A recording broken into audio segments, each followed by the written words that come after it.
You absolutely know I've been waiting to talk about this, right?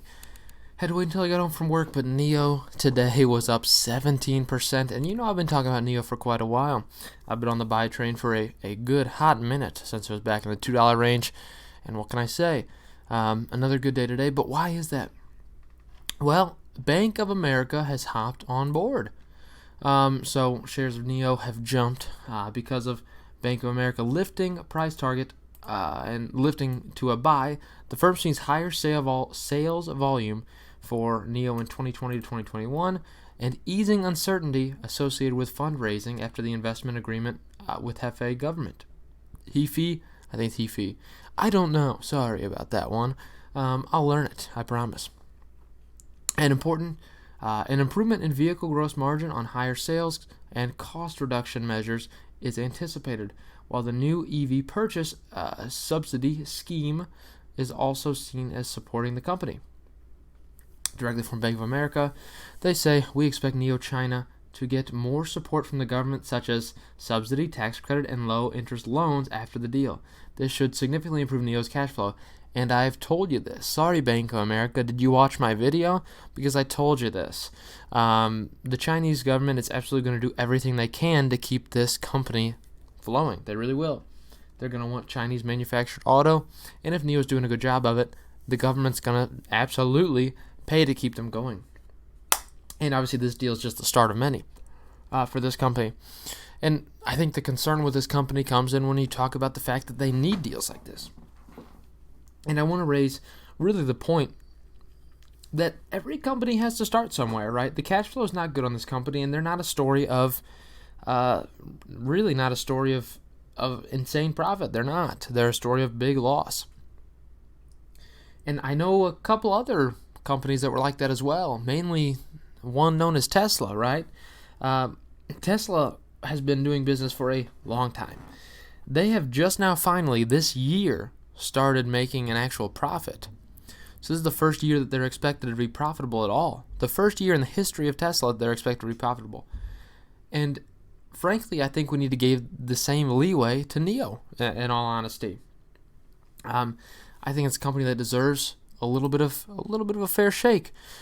Trading right now at a market cap of $4.2 billion, and well, their annualized revenue is going to be around $1.5 billion.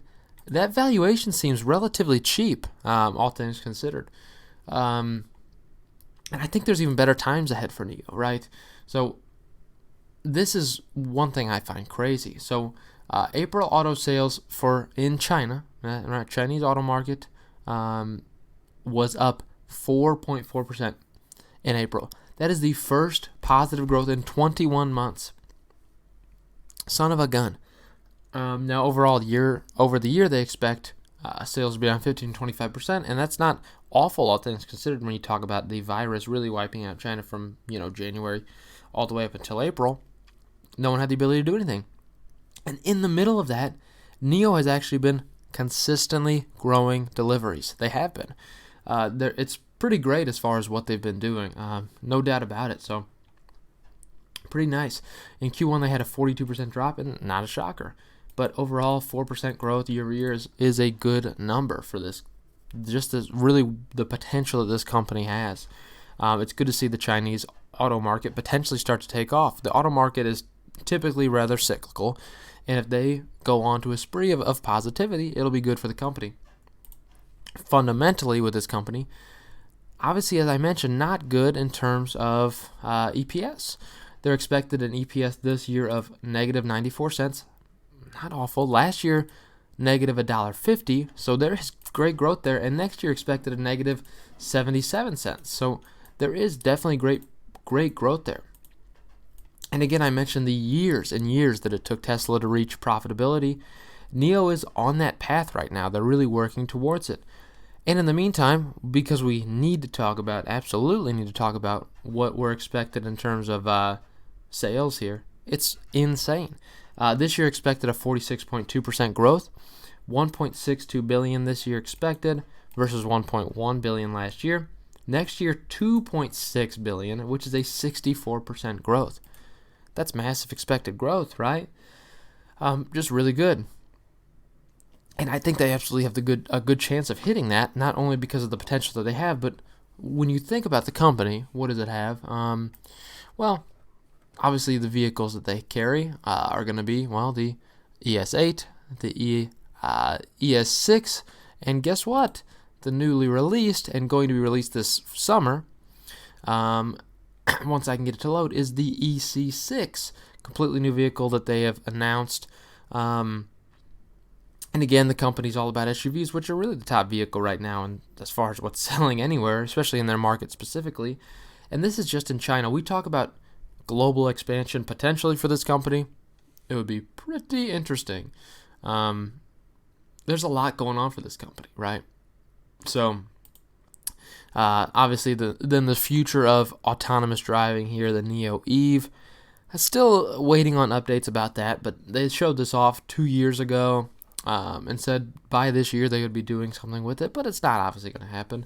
They do technically have a headquarters in the United States as well, NIO does, and right now they're selling vehicles in Germany as well. So this company has a good path to expansion, and they're going to have the capital to do it. As I mentioned, the government will fund this. Price target on this, they gave it a $5 price target, right? I like that. That's pretty well in line with my prediction originally. So I forget which video I put this on. It was on one of my Neo videos, but I set a price target for the end of this year of $5. I hit the space bar and it went down. My fellow Americans. And then I set a price target for next year of $10. I think by the end of 2021, this will be a $10 stock. And I could be wrong 100%. And this is a speculative stock for me, right? It's a company I only own 200 shares of, nothing insane. But the upside potential is there. I'm already up nearly 100% on my shares, nearly double the position, and I really think in the future this is still going to be good. And I would not be upset with a little dip down. I'm just going to be honest with you. Son of a gun. Like, if you look at the performance of this thing, obviously it's been on a decent tear from the lows when it went to $1.50. Everyone was saying, oh, I'm an idiot. I'm an idiot for buying these. But my cost base is right around $2. And really since those lows, which let's go to the lows in 2019, October 2019, things up 189% in a year. Pretty big. And it was higher at one point, up around $5. It did get to that point, and I still held on to it because if I would have sold, it would have been nice because it dropped down again to the $2 range. It didn't go below my cost basis, so I didn't purchase anymore. Stupid mistake by me, right? Sometimes you have to just not be so prideful over your cost basis. And you know what? I would have been pretty happy because when it hit those lows here in March, it's still up another 60% since then. So very great stuff for this company. And I'm excited, and I hope you are as well. Not saying this is a for sure bet, but this is one of the speculative stocks that I feel most comfortable with. So really hope you enjoyed.